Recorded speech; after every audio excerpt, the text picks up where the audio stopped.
Thank you again for joining us this afternoon. This is a PICA Institute and Patient Experience Network webinar to focus on helping you to prepare to submit the highest quality entries for the Patient Experience Network National Awards in 2024.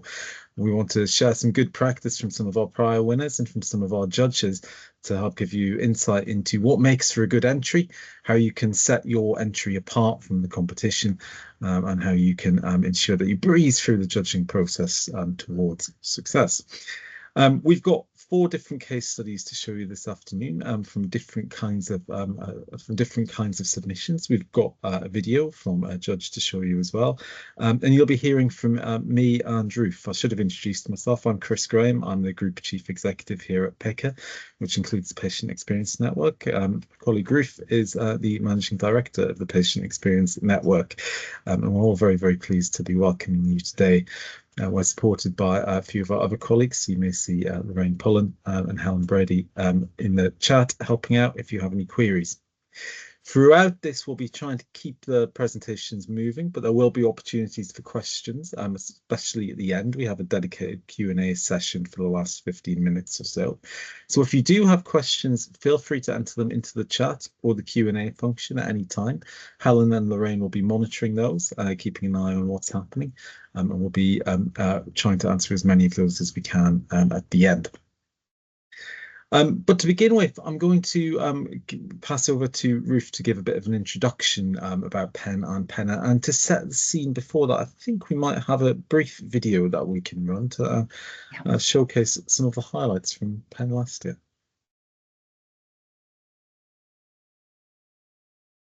So just as that's coming up, we have a 1-minute video that will just give you a sense of what it's about, because for some of you, you won't have been to the PEN Awards before, and we thought it'd be great for you to have a feeling for that.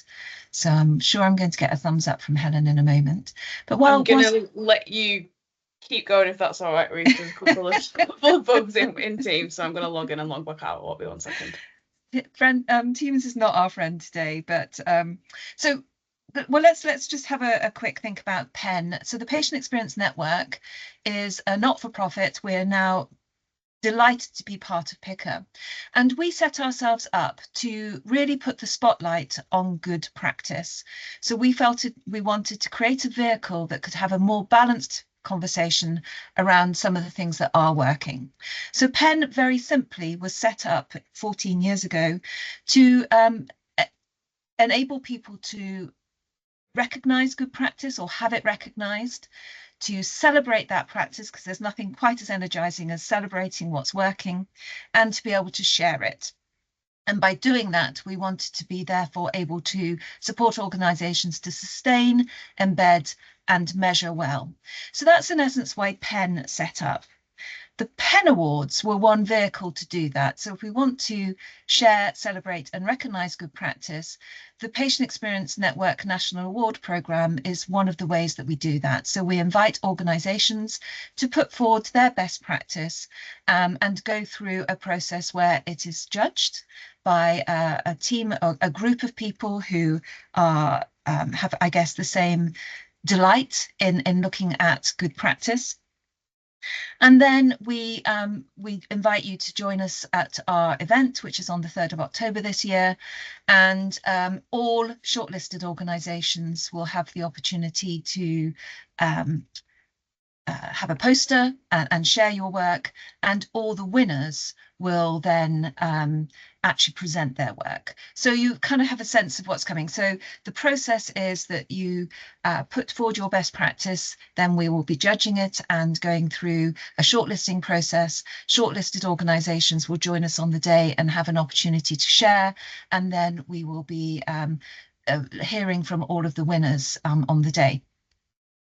Afterwards, we then go through a process where we try to share as well as we can all of the brilliant work that's out there. So Helen, are we ready? Helen's on silent, so that may not be the case. In which case, no joy with your video, I'm afraid, Ruth. No joy with the video. That is fine. We're going to share it, but we were hoping to share you a 1-minute reel, which just gives you a sense, captures some of the joy of the day, because we hear from a lot of people on the day, but we'll share the video afterwards. So I'm going to hand back to Chris to take us through some of the judging criteria. Yeah, okay, so I'm going to handle some real practicalities here. I've had the privilege and pleasure of being a judge for the national awards for a good many years now. And I've seen a lot of submissions over that time.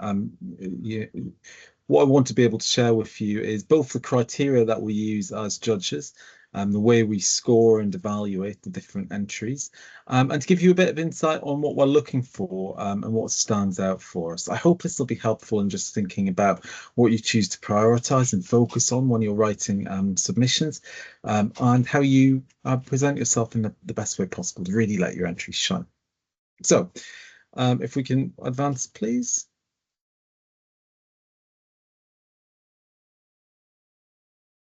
And again.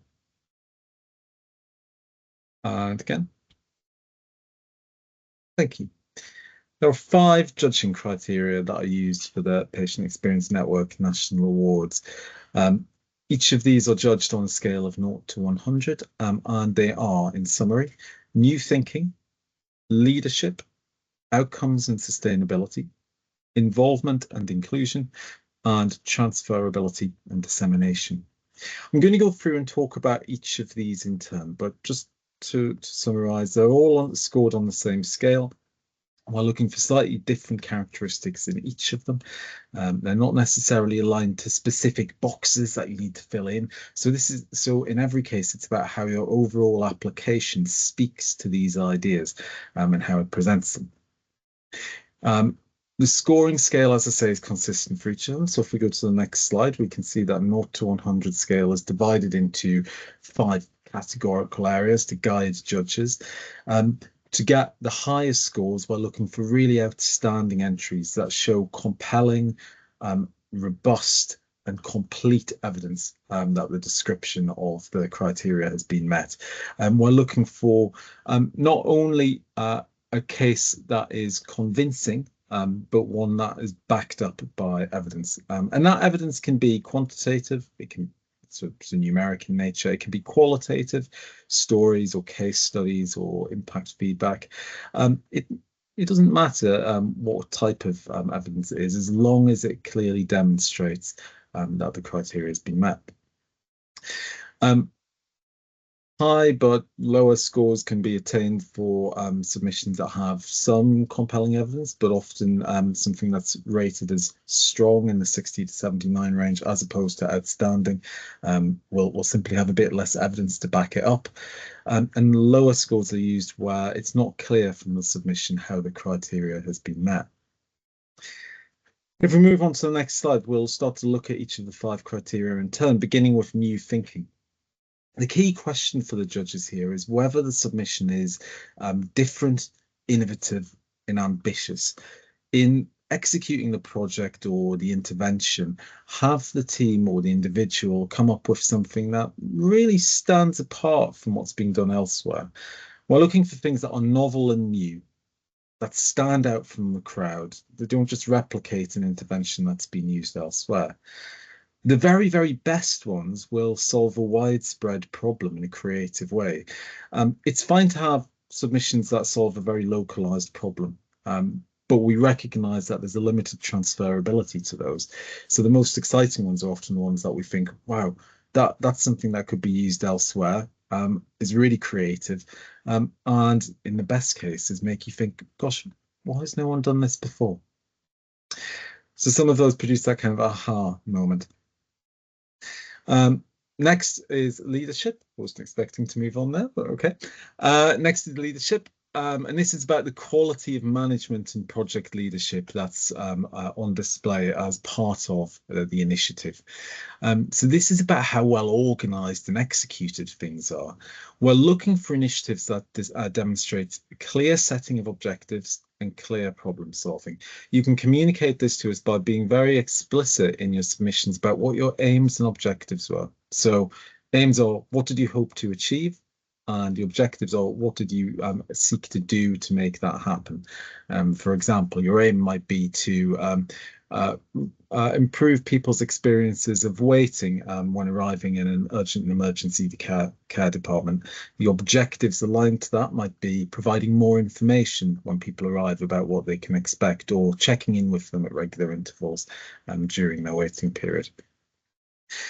Tell us how those objectives solve a problem, and then ideally we're looking for things that also tell us about how the initiative was then executed. You know, who was involved, what resource was needed, and how did you manage the practicalities of that. We recognize that health systems and care systems are complex. There are always different stakeholders involved, and there's always a need to involve patients and the public. We're always really keen to see inclusion. So good communication with stakeholders and beneficiaries is highly desirable. Of course, things don't always go smoothly. There'll be challenges along the way. We value submissions that show how they've responded to challenges by learning and adapting. Next slide, please. Third criteria is outcomes and sustainability. And this is about checking whether things achieve what they set out to do. So if you've described a clear set of aims and objectives in the leadership area, have those then been met?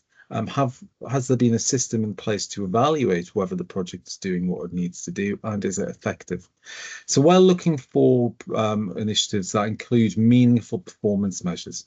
Again, they don't need to be large statistical data sets. Meaningful performance measures can be feedback from patients and service users. They can be stories from staff, whatever demonstrates that the initiative is working. But this is the Patient Experience Network National Awards, so we're particularly keen to see submissions that demonstrate positive change in people's experiences as a result of the intervention. Ideally, we'll also see ones that have a plan for sustainability and long-term impact. It's not hard to envisage interventions that have a profoundly positive impact on people's experiences but can't run for very long because they're too expensive or there isn't a resource to carry on implementing them. So we want things that can be maintained for a lasting positive impact for people. Next slide, please. Involvement and inclusion is our fourth criteria. This is about working with beneficiaries, including patients, the public, carers, and sometimes members of staff, to promote an inclusive co-working approach.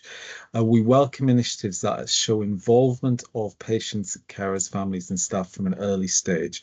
That could include co-designing, co-production, through to roles on steering groups and oversight committees. We're especially impressed when we see examples that include people from a range of backgrounds, including seldom heard or hard to reach groups, people who might not otherwise be engaged in services. That can be challenging, but when it's done well, it can add a real richness to the initiatives. And finally, we welcome proposals that take a deliberate approach to understanding and reducing health inequalities. Next slide, please. And then the final criteria, the fifth one, is about transferability and dissemination. This is the question about whether the work can be replicated and whether it's been shared well. The best projects that we see are ones that that haven't just made a local change, but have then been passed on to others for wider adoption. Steal with pride is the expression I think we tend to use. We want people to be able to learn from good work and adapt it. So initiatives that have the capacity to, or have evidence of having been spread and scaled to other sites, organisations and care settings are highly attractive and gain the best scores. We're also keen to see dissemination strategies where you publish work or talk about work in a way that shares learning and encourages best practice elsewhere. And so together, those are the 5 criteria. If we go to the next slide, please. Those are the 5 criteria: new thinking, leadership, outcomes and sustainability, involvement and inclusion, and transferability and dissemination. Each of them gets a score out of 100, and together they sum up to a total score. That's used as the basis of our evaluation. I hope that gives you a good bit of insight into what we're looking for as judges and how submissions will be rated, and I hope that helps you as you're thinking about your own submissions. And I'm going to stop there for now. I'm going to, I think, hand back to Ruth to talk a little more about what sets entries apart and to build on that examination of the judging criteria. Perfect, thank you. And please, if you do have questions, please do pop them into chat. If we can, we'll answer them straight away, but we will definitely cover them either in the questions at the end, or if we do not have enough time to go through everything, we'll follow up with you directly. So I just wanted to pick up a couple of thoughts around entry considerations. So I'm often asked what sets entries apart from one another, and that's actually very, very tricky because we have a panel of about 100 judges. So what is interesting to me may be a little bit different from what's interesting from someone else. But we did do a piece of work a while ago where we looked at what we thought might be winning principles. And I just wanted to remind us of that work because, as you will have heard, we've recently become part of PICA, and the winning principles that we observed actually aligned really well to the PICA principles of patient-centered care. So I think if you're thinking about your submission, you might want to just challenge yourself on how well are you evidencing those 8 principles, but also just thinking through what Chris has said and picking up a couple of those themes. We talked about new thinking. This doesn't have to be new. Sometimes ambitious for your organization is what matters, and being able to tell us why that was particularly tricky for your organization. Organizations are at very different stages on their own journeys, if you like. And so actually it could be ambitious for you. And I think that is a really key theme. Project leadership is also important. We talk about leadership, and often we think about the executive, the board, the higher ups, if you like. But actually, everyone has a role to play. And so when you're thinking about your entry, it's how did the people within the project demonstrate their leadership? How did they have the resilience to overcome what are going to be inevitable challenges? And that I think is really interesting, is that local leadership as well. Chris talked about sustainability, and often it's quite easy to see why you can't do things, but how can you be creative? And we see a lot of creativity around, well, we can't do it all, but these are the things we can do. So again, it's sometimes I think we might feel that actually because we weren't able to do something, that doesn't make us eligible. Actually, because you were able to think of the art of the possible within the local constraints, which let's face it, many organizations will be facing in similar situations. It's what have you managed to do, and how did you manage to do that?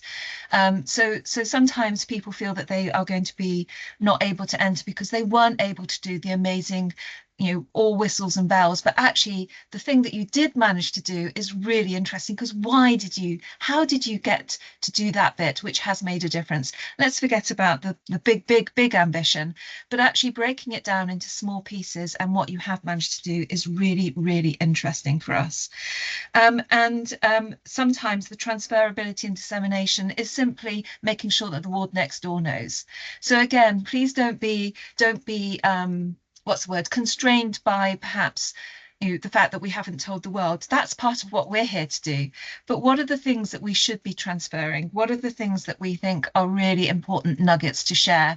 And through your submission, we'll intend to do that. So entry considerations, my last one for you is, I know it might be daunting to do a submission, but actually a lot of organisations tell us that when they start the journey, there's a lot of joy in there because you're reflecting on what has worked well and bringing people together and really thinking about what it is that you've done should be joyful. So I'm going to stop and hand back to Chris, who will introduce our first speaker. Yes, so without further ado, I'm delighted to introduce Linda Craig. Linda Craig joins us from the HSC Public Health Agency, and we'll be talking about made the difference year 1 versus year 2. Linda, over to you. Thank you, Chris. That's great. And thank you so much for having me join today. I hope my network holds, so I'm going to hopefully give to you today a sense of reflection on what was the difference between 2022 when we were finalists and then when we became winners in 2023. I'm not going to focus on the detail of the projects, but much more posing that question, which actually I'm very appreciative to the Patient Experience Network for even me with that reflection, because there was obviously something we did different between the 2 years. One, to celebrate being a finalist and the importance of even that as an impact to the organisation and to our project, but then to go on to be winners in 2023. So if you want to just move through the slides to my points, which I think is the next slide after that. This is the question I want to just address today. And we've already heard from Chris and Ruth about the criteria to which you're judged against. And one of the most important pieces of information we gleaned from 2022 was that feedback that came from the panel, that came from the judging criteria.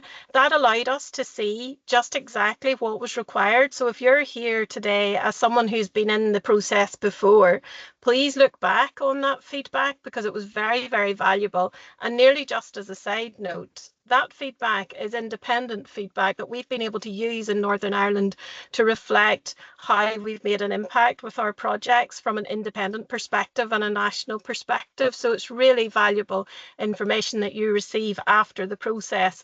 And I can't emphasize that enough. Just go on to my next point then. What we did very differently from year 1 to year 2 was that we involved our wider network. So when we first went in with our first award, I don't know if it was imposter syndrome or just a little bit of shyness, but we nearly filled out the application by ourselves in a closed room, having a conversation with each other, making sure we'd went through the right approval processes in our organisation, which was nearly counterintuitive to the nature of the work that we were doing. We really, really needed to be reaching out to all the other partners that were part of the project. And so in year 2, so in 2023, lots of other people influenced our application. And that really helped to broaden the horizon of what we were talking about. It was too insular just to do it by ourselves. And I would encourage anybody who's thinking about the application not to think, oh, maybe just do this and test it out in a wee quiet room, and maybe even be a sense of imposter syndrome and thinking, oh, I don't really know if I should be doing this at all. But to actually go out and talk to others about it and ask them why will I apply, and help them shape your application. My next point then reflects upon the team that's here today. We talked nearly too much probably in 2023 to the Patient Experience Network team. They were so valuable in guiding us, in reassuring us.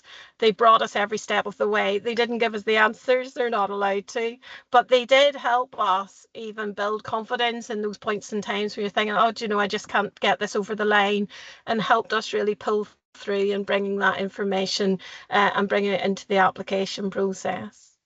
And then my next point is really around a practical aspect of what category you apply for. Sometimes you read down, I think at the time we applied there was 19, and you read down it and you think, oh, I don't really know which one applies. We spent a lot of time talking about that. We spent a lot of time thinking, am I in the right category? Am I doing the best? Is this category going to really shine a light on my project at its best?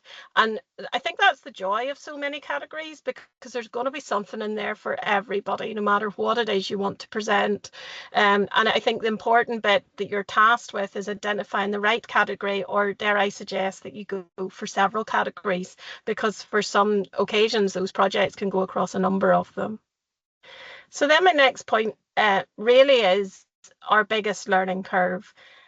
This one and the next few points. In our application, we told our story. We didn't necessarily pull through on this very maybe cold or dry data piece, which a lot of the time in the health service we're tasked to doing, particularly, well, I can say that for Northern Ireland anyway, we're tasked with the numbers and we're tasked with the very hard statistics, when actually when we included it, yes, and it was important, yes, to help show impact, but we told our story, we talked about our journey, we made it personal to us. I mean, I refer to it as our journey, our data, for a very practical reason. It was ours, and we wanted to present that nearly ownership and our investment into the project. I did say we presented warts and all. We did put out what was very hard to do, what we were struggling with, and as Chris sort of reflected on at the opening bit of the criteria, how we learned from that, how we kind of built a learning system from that, how we responded to those challenges rather than letting them nearly determine the end of a project, but look at how we overcome those, or how we look at the really positive aspects of the project. And then my last point really as part of this presentation is that we really did balance out the heart and mind in the narrative. We in the second year that we applied, demonstrated our commitment of heart and mind. And I think that's really important. Sometimes when it comes to awards ceremonies, it can be very objective, and you lose a little bit of that emotional connection with your project. But there's an opportunity with PEN, and the opportunity is to be able to demonstrate both your heart and mind when you go to talk about your project. And if you think about the project that you're putting in for an application, I'll bet you talk passionately about it with colleagues, and even drive people crazy that are your friends just because you're passionate about it. And I think that's my last imparting reflection, is that it's so important that you put your passion into your application and make that shine through, because I think that was our biggest difference between 22 and 23, from going from finalists into the winners category. As part of the presentation, I have included my contact details if I can be of assistance, or for Dalreen Masson, who's a member of my team, and we'd be more than happy to talk to anybody about the work we've been part of as last 2 or 3 years. Thank you, Chris. Linda, thank you. That was wonderful to hear. And I love the point you made at the end about passion that people bring to them, because I think as a judge, what really stands out is the enthusiasm that people often have and the commitment that people have. You know, often things that we're recognizing through the PENNA Awards are, you know, things that are quite local, that are quite specific, that are about individuals and teams recognizing a problem and really committing to solving it. And I think you talked about beautifully, so thank you. We're going to go on to our next presenter now, who's going to talk about how to create a winning entry and how to give a good summary of the impact of a project. I'd like to welcome Helen Green from Dementia UK. Helen, over to you. Hi, thank you. Do you know, I'm not sure what more I can add to what Linda's already said. I'd really echo what Linda was saying in the previous presentation.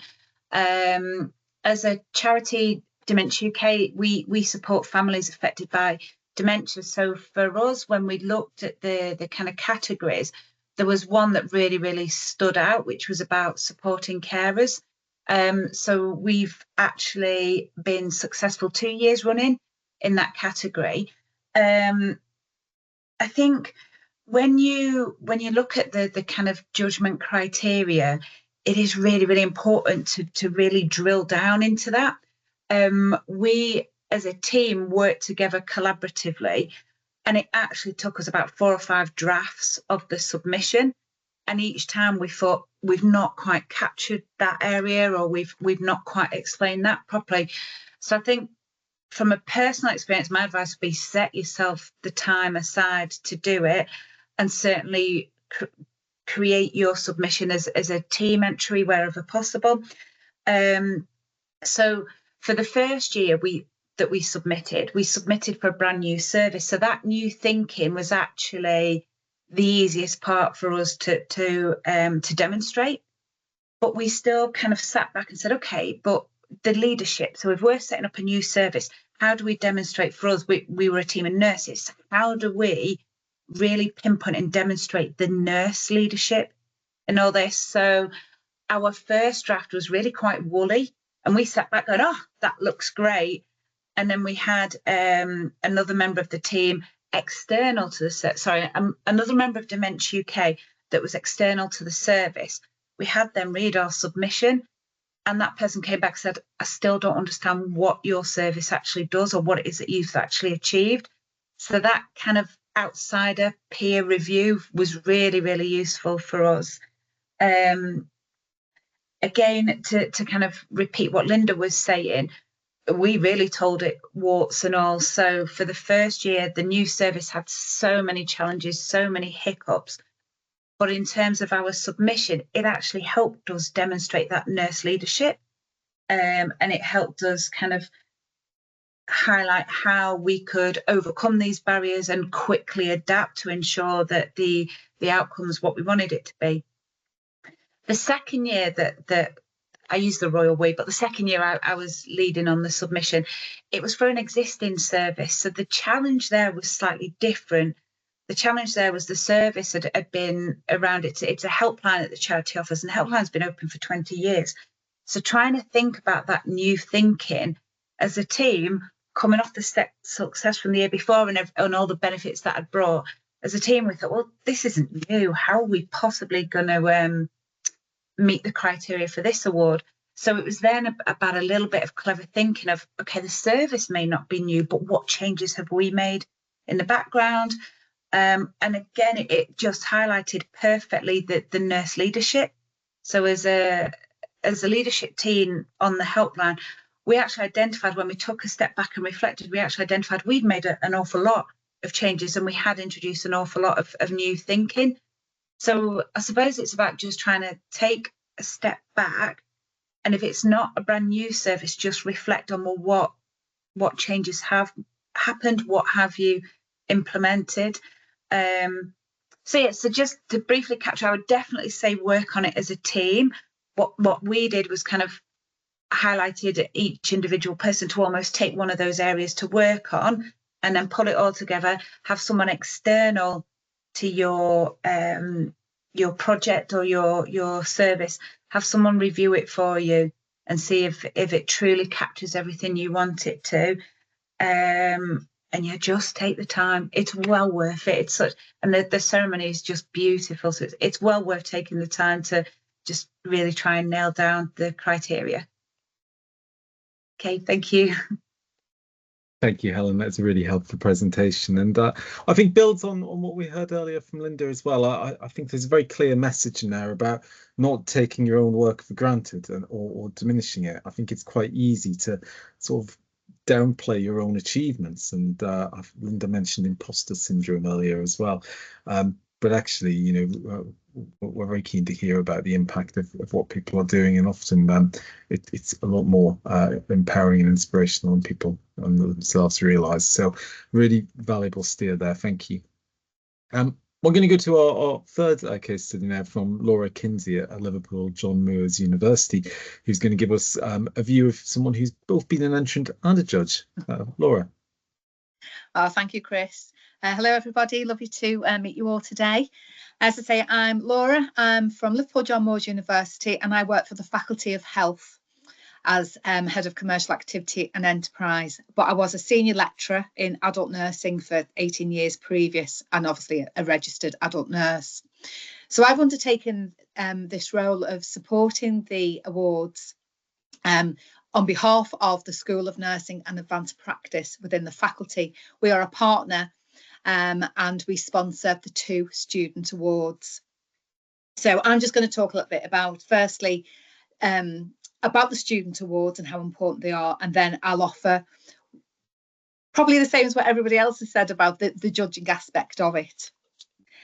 So there are 2 student awards. The student awards are the Student Patient Experience Advocate and the Student Experience Educator of Tomorrow. And these 2 awards, they went from 1 award to 2 last year, and it is a most fantastic opportunity for students to be able to promote themselves, to be nominated so they feel valued, and we do bring a lot of students down to the awards if they're shortlisted, and they absolutely get so much from the event. They are inspired, they are tearful, so am I at the end of the awards, because it's such a powerful experience for them, learning about what other people do out in practice that helps improve the quality of life for patients and the experience, but also they're just so welcoming of being nominated themselves. Examples of nominations that I've actually done for students. For the Student Patient Experience Advocate, it could be that they've done fundraising or charitable work where the proceeds of that fundraising will actually go towards improving the lives of either from a public health aspect or from, you know, a more personal aspect. So we've had people climbing Kilimanjaro to fundraise for improving sanitation, and that actually wasn't within the UK, that was abroad. We've had students who have been working in practice within a local NHS trust. They've been part of a team where their inspiration and their suggestions have actually improved in-house service delivery towards patient care. And evidence I was able to achieve from that was, you know, some feedback, narrative feedback from people out in practice for the student. The second category, the student experience educator of tomorrow, that is, what has a student done from an educational perspective that has improved the skills and knowledge of others, be that other patients, be that other trained nurses, untrained nurses, or other students. And by improving their knowledge and skills over nursing care delivery, that will in turn improve the care that's being delivered out in practice. So we've had students who have done some educational posters out in practice. We've had students do a huge amount of work where they have set up in their own time opportunities for other students to come and practice skills. They've done practice OSCEs with them, exam tips. They've had Facebook sites, Instagram sites where they're imparting knowledge for other students. So, and the student feedback when they come down to the awards, as I say, is they are just absolutely ecstatic to have been nominated. From a judge perspective, I did do quite a few entries last year, and I did find it very time consuming to do. So what I've learned from that is actually encourage the students to nominate themselves. They can nominate themselves, but it's been alluded to within your presentation so far that sometimes they don't sell themselves well, you know. So I would say encourage a student to do a nomination if you can't do it for them, but keep an eye on the nomination, help them with it, help them write it, make sure they really have sold themselves so they are meeting all the judging requirements. As a judge, when I'm looking at the applications, again, a lot of it's already been said, but I'm certainly looking for that uniqueness. So, you know, is it a novel idea that can be spread to other areas? And sometimes it's not the great big projects that win. It can be something that is simple, that impresses me most. So a little simple change that helps that patient in their experience or reduces their anxiety, improves quality of care. Sorry, I haven't done a presentation, but I have made myself some little notes here. Yeah, okay, and I've lost my little notes now. I lost my flow. This is what I do. I talk and I talk and I do, I don't. Is it something that just helps reduce the patient's burden? So they could be an inpatient, or they could be out in, you know, going for appointments, and there's some simple thing that's been created that helps reduce that anxiety for them, because it's very nerve-wracking time. I think I remember one last year, one of the entries was around, they were in an outpatient setting for oncology, and there was activities for them to do while they were waiting to be called in for their appointment that just helps distract them during that period of time. Very, very powerful. The actual day, the actual award event, it's so worth nominating, you know, yourselves or others to put a nomination in. It's awe-inspiring. It makes me miss being in practice every single year, and I actually think I want to go back into practice and I want to be a nurse again, because it's a really, really powerful day and a tear-jerking day, which I think a few of us have said. So yeah, so that's kind of my perspective on being a judge and being an entrant and being a value, you know, being there at the awards. So again, I'm more than happy for my contact details to be shared. If people want any advice, I'm more than happy for that. So thank you for letting me speak. Thank you. Laura, thank you. Lovely to hear from you, and thanks very much for the generous offer to get in contact with people. Speaking of getting further feedback from our panelists, a reminder that we'll have a Q&A at the end. So if there's anything that you want to ask anyone, please do put questions in the Q&A or in the chat box. We'll keep an eye on that and we'll address those when we get to them. For now, we just have 2 more sessions to go. We have a video now from Anna T, who's going to talk about the experience of judging and again, what judges are looking for in a winning entry. So I'm going to hand over to a colleague to roll the video.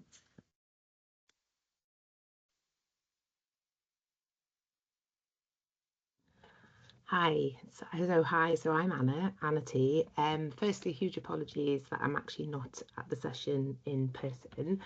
By the time you see this, I will actually be on a short break in Morocco. Last minute, very last minute, it's a bit of a desperate attempt to try and get some warmth in my bones, because I don't know about you, but it's so cold at the moment, it's just getting a bit crazy, isn't it?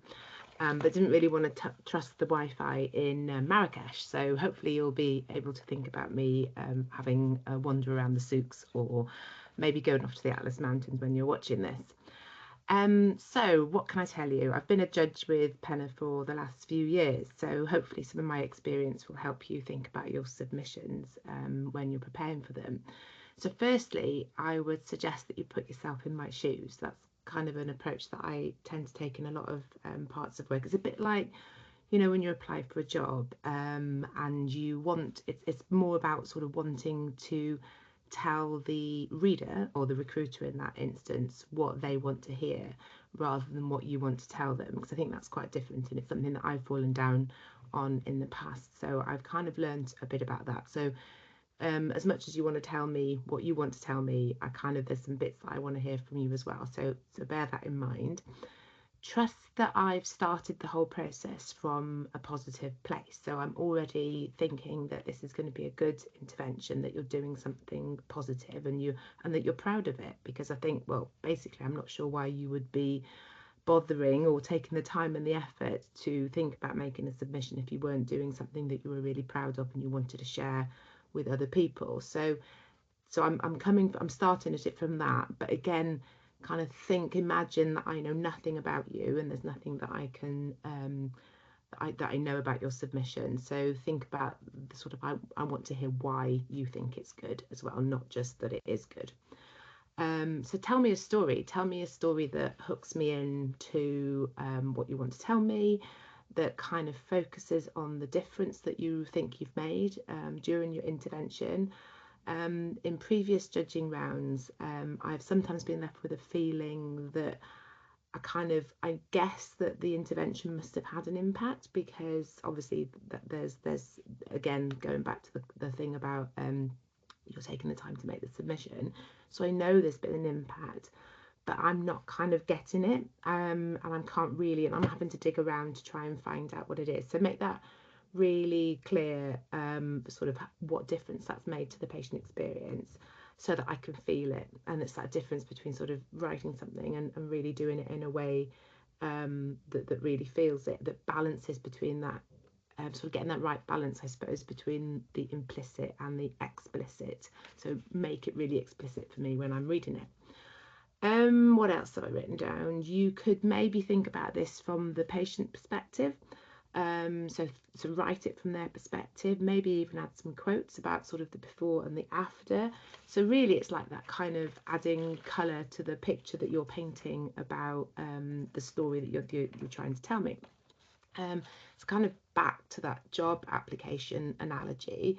Make sure you tick all those boxes. When you look at the person's back, you're thinking, right, I'm going to tick all those boxes, make it super easy, almost make it so easy for me to score you anything other than excellent, and then you're in with a good chance. Obviously you make my job harder then, because I've got to try and score within that excellent.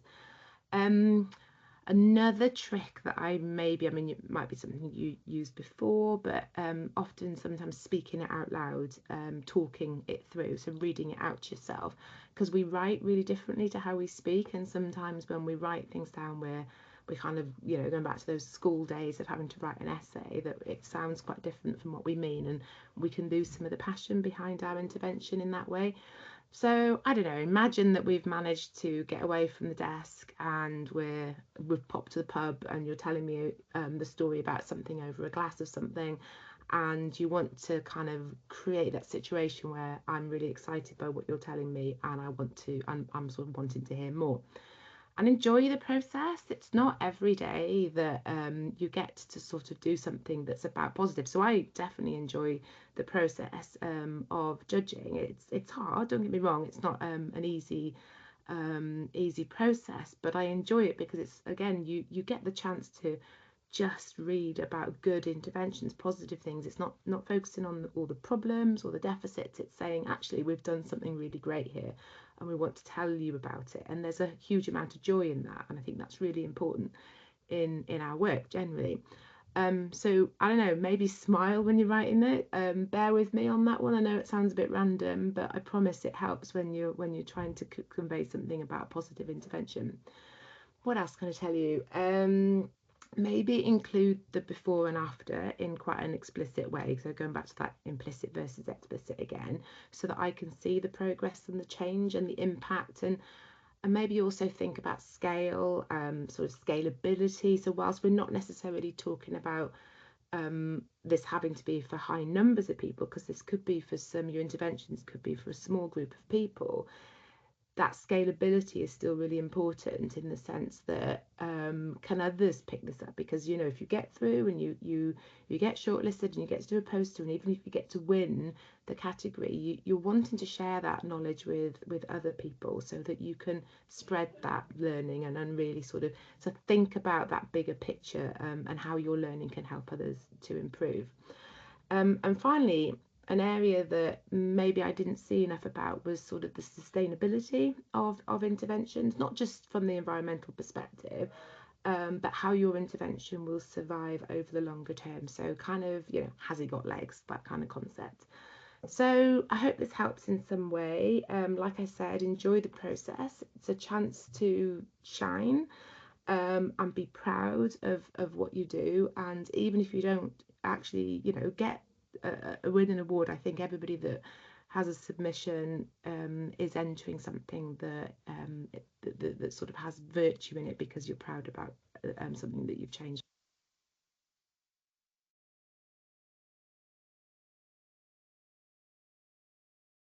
Okay. Big thanks very much to Anna in absentia. That was a really interesting and really useful talk. I'm conscious of time, so I'll move along quickly now to our next speaker. I'm delighted to welcome Andy Rice from Walsall Healthcare NHS Trust. The team at Walsall were actually the overall winner for 2023 with their Little Voices project, and Andy's going to talk a bit about that now. Over to you, Andy. Thanks ever so much, Chris.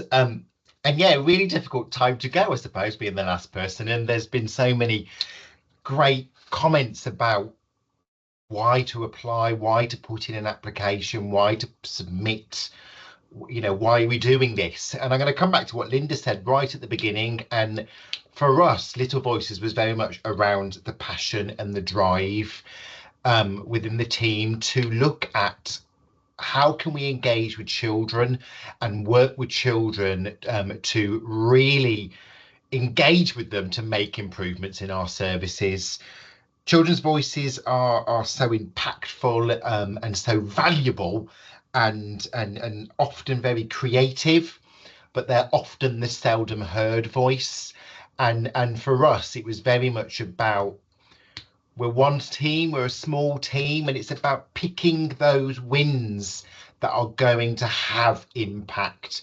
And with Little Voices, we very much felt that we needed to choose the children and we needed to work with children, especially considering the positioning of our bother and our landscape and the diversity that we are working with. We felt very much that Little Voices was around the concept, the realization and the improvement, working alongside the children from conception to the end, to coming to PENNA, to sharing it since PENNA with lots of organisations. We know that Little Voices has now happened at the Dudley Group. We know that it's about to happen at the Royal Wolverhampton, and we've been engaging with lots and lots of other organisations. So it's about having those children constantly through that process and being very much guided by them. They are wonderful and come up with such mad ideas, but things that us as informed adults just do not see sometimes. We can be quite blind to the processes and the systems that we work in. Children are far from blind, and they see things that we have just become so accustomed to, we now ignore. When we work with the children, as I say, it's about co-production, and it's about getting them involved in everything, whether that be documentation, whether that be planning a visit, whether that be working on how are we going to feed back what was discussed in the Little Voices, or how are we going to write up an action plan. We did it alongside them. And probably one of the really important things is, and it brings it back to a lot of work that we're doing, we too often work in silos, we too often work independently, and we've got colleagues on the call who also work for the NHS. We're not going to get better if we don't work better with other people, and it's very much we need to work together. And with Little Voices, it wasn't just the trust. We worked hand in hand with the school and linking with the school and working with the school about how we can improve. We worked hand in hand with the children and what do they want to get out of it? When did they last come to hospital? And working with them. We attended their assembly and worked with them on presenting the feedback that they were getting through. And we worked with our community. And I think for me, and listening to what Chris was saying around the judging criteria, on top of all of that is also how do we slot into our place in the community? And we really felt that with Little Voices, we were working together, and we were working together on something that we were really, really passionate about, to make improvements, not just to us as an organisation, but to the place, to Walsall Borough. Because as I said near the beginning, it's not individuals that are going to change things. It is working together as a team and breaking down those barriers that often prevent things, and our patients don't see the difference between a GP, a dentist, private healthcare, the NHS. They see it all as one thing, and it's about working together. So I really do hope my ramblings made sense. And I think to leave with one last comment, I think it's about simplicity. We too often think about fixing the big problems, and for patients, from my perspective, are so much more worried about some of the simpler things. And it reminded me of hearing something on the radio last week on BBC Radio 2 that was talking about somebody who's having an awful day, really struggling in the hospital. But actually, the number one thing what have made them better was to offer that person a cup of coffee, because that's all she wanted, and it would have made the difference. So it's about the simple things often have that biggest impact. So thank you, and Chris and Ruth, thank you for the time. Wonderful. Thank you, Andy. Really appreciate your time today. We've got a few minutes left for questions. We're running a bit behind schedule, but we did start late. So I'm going to allow a bit of time for Q&A. If you need to drop off because you've got another meeting to attend or you want to get some lunch, feel free. I don't think we've got anything in the Q&A yet. If there's anything you want to ask, please just raise your hand. You can use the raise hand function in Teams, hopefully, or add anything to the Q&A. If not, I'll take Chair's prerogative and lead in with a question for all of our speakers, especially those who've been entrants, which is about the impact of success. What's it meant to you to be recognised by PENNA?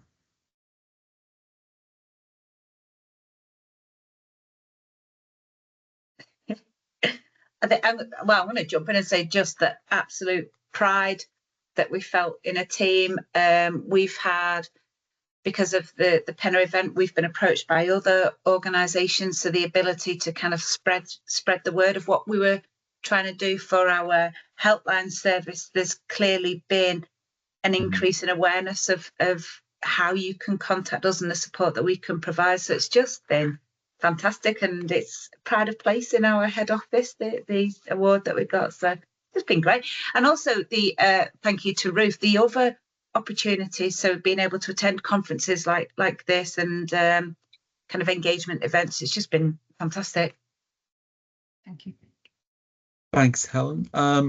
Laura, can I come to you? I will take brief comments from each of the speakers, and I'll go to the next query. Hi, thank you. Certainly for us as a university, being part of the awards and actually being, finalists and winners of the awards, it certainly helps with our marketing and our branding. So we're able to then showcase the awards, showcase that we've been finalists or we've been winners. So that helps then in turn with our recruitment into nurse education. Especially in light of the drop in numbers of applicants to nursing this year has been quite dramatic. So it's really going to be helpful towards that. So thank you. Thank you. Andy.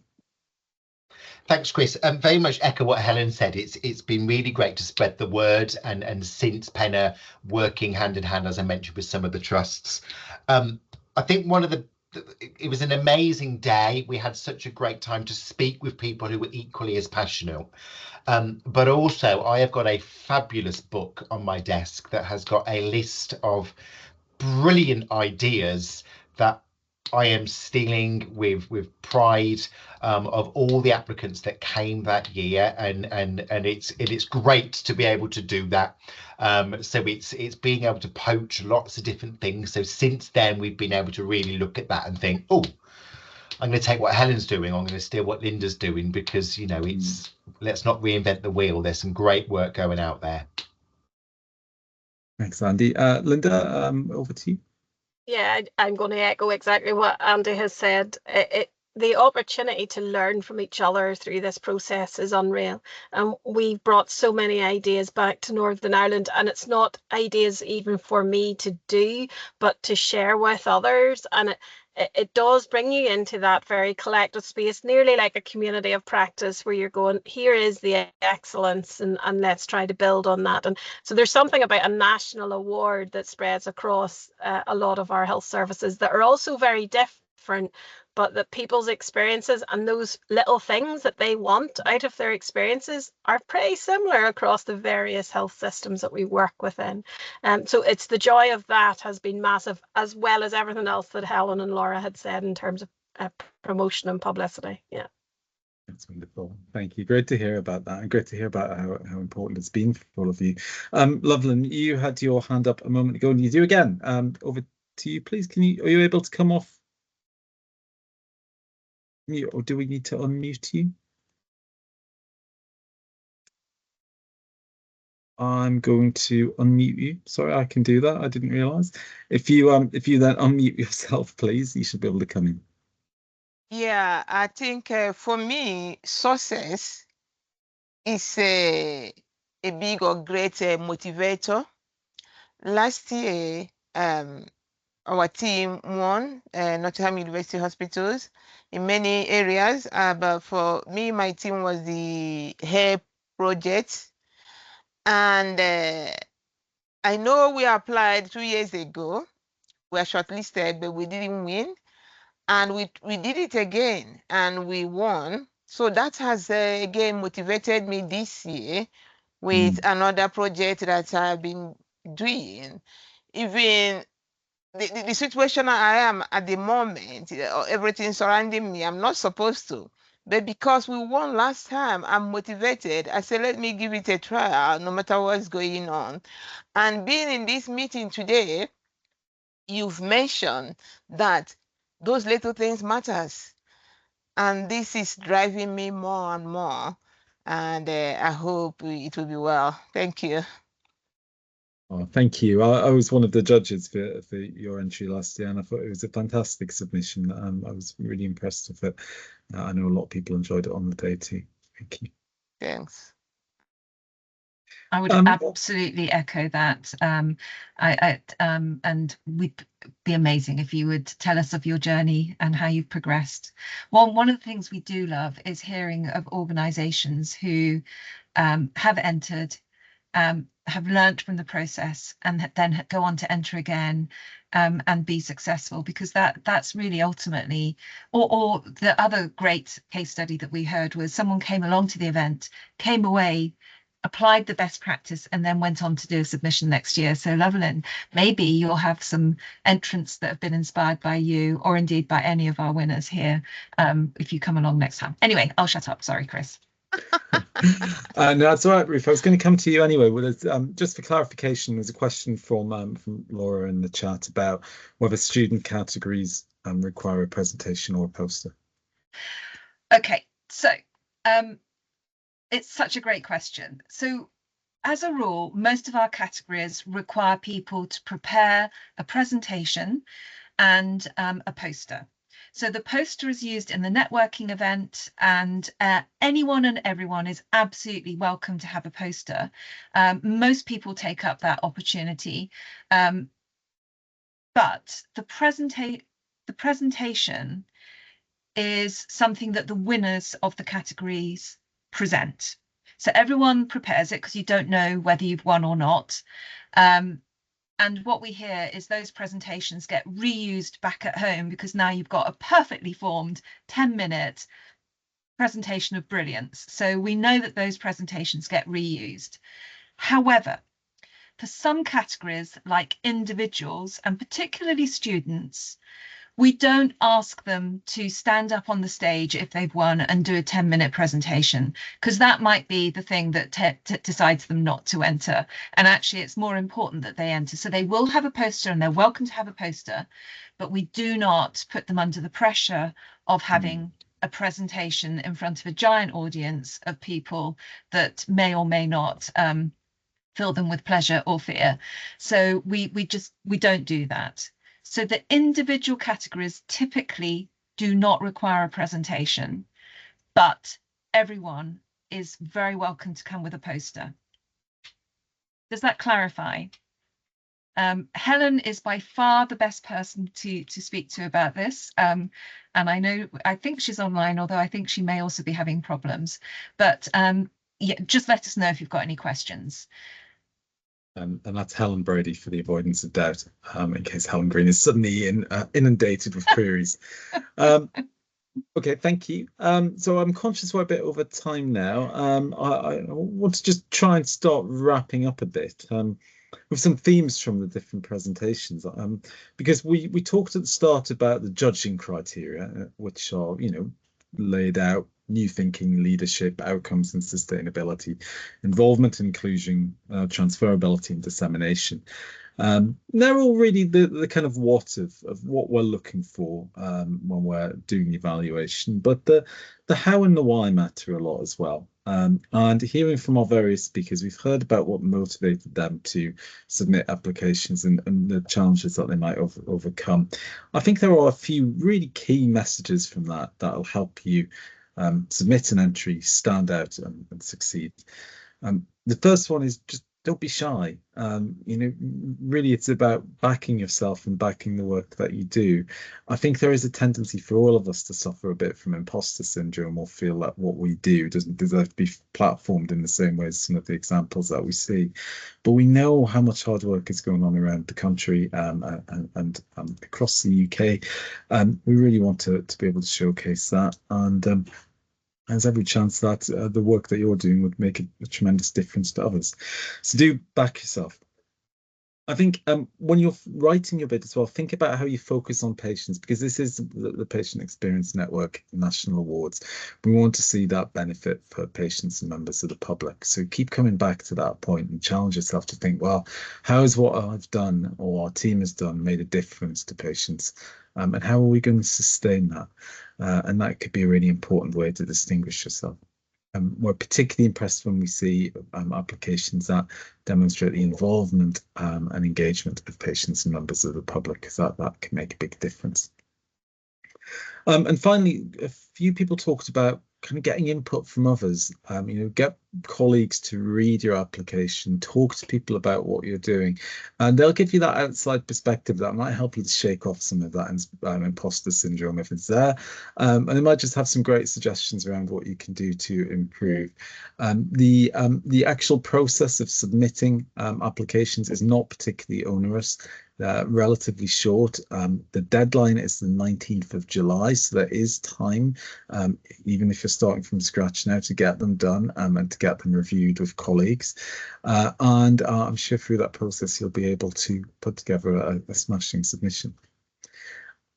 Before I wrap up, there was a hand up briefly there. I'm sorry, I missed who it was, but I was about to come to you. It was Kelly. Kelly Morley. So I'm just going to try and allow your mic, and you should be able to come off mute now, Kelly. Thank you. I just wanted to quickly ask you, I've registered on the PENNA portal, but obviously now I need to do the lengthy sort of entry. Do the two marry up together afterwards, or I'm not sure how it works because I've never done one before. So I just wanted to ask and make sure I've done that correctly. And if not, can I take it back and start again? Okay, so the PENNA portal is yours until you hit send, and even then you can change it. Don't tell Helen I said that.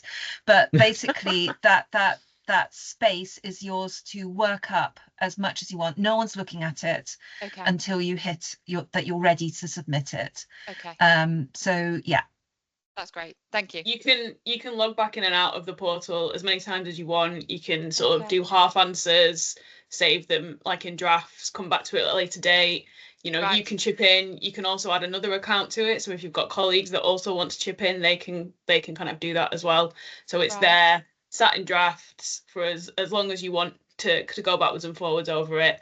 And then as soon as it's ready to go, you kind of submit all your answers, and you'll see a big kind of big submit button at the top. And then once you've hit that, it's in, and we'll take it from there.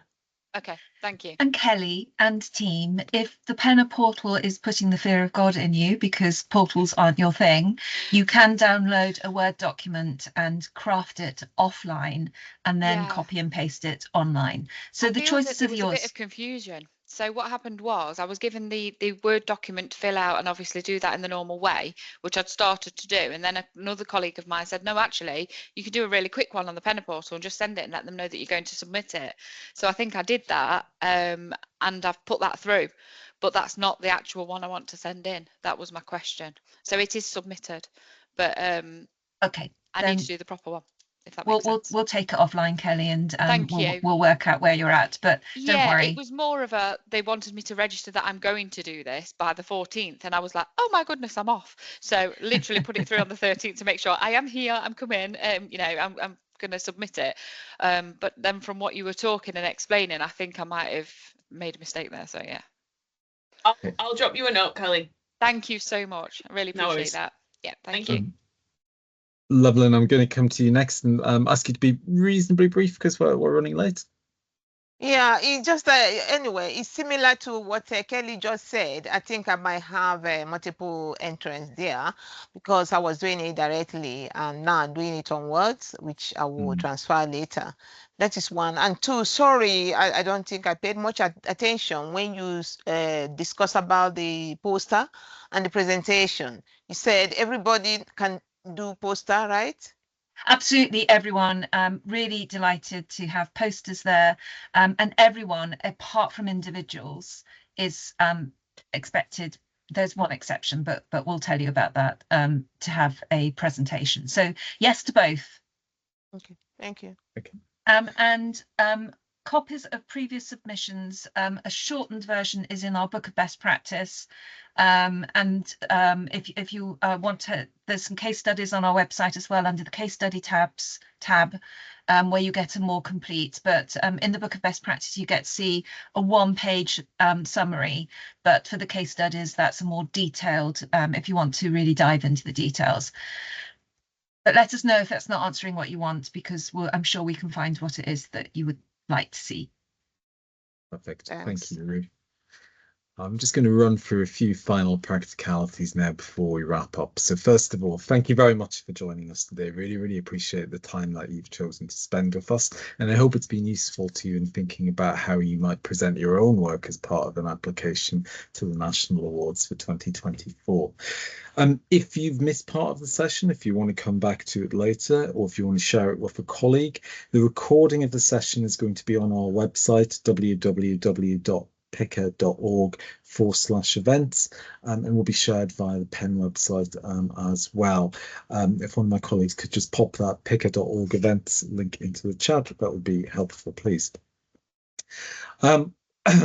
If we could also add a link into the chat to the awards on the PEN website, that's https://patientexperiencernetwork.org/awards. That gives more information online about the awards and the process, and that might be helpful to people. Applications are now open, as we've discussed, so you can access the portal now. You can begin to submit your applications. You can get all of the details you need. You have until the 17th of July, sorry, the 19th of July to do that. So there's a bit of time still to go before the deadline. Don't wait till the last minute if you can avoid it. It'll be far more comfortable experience if you have everything ready early, and it'll give you that time to get input from colleagues too. Once you've submitted, you can expect a fairly short turnaround until the shortlist is announced in early August. That means if you're shortlisted, you'll have time to get your presentations ready and any posters ahead of the National Awards event, which is on the 3rd of October at the University of Birmingham. We have a really wonderful venue for this in Birmingham. Really, really great environment, a couple of good rooms for presenting, and I really, really hope to see lots of you there on the day. It's always a highlight of the year for me, and I hope you'll enjoy it this year as much as I do. So looking forward to seeing you there. If you have any questions, finally, that you didn't get the opportunity to ask, you'd like more information from the team, please do get in touch with us. Helen has very kindly dropped her email address into the chat, so you've got that there. You can also contact Lorraine or I or Ruth, and we'll be very, very happy to assist you. All that remains is to wish you all the best for the rest of your day. Thank you again for your time, and I look forward to speaking with you soon. Thank you. Oh, and sorry, I should have said a big, big thank you to all of our presenters. We're really, really grateful to you for your time. So a massive, massive thank you to Linda, to Helen, to Laura, to Anna in absentia, and to Andy. Thank you.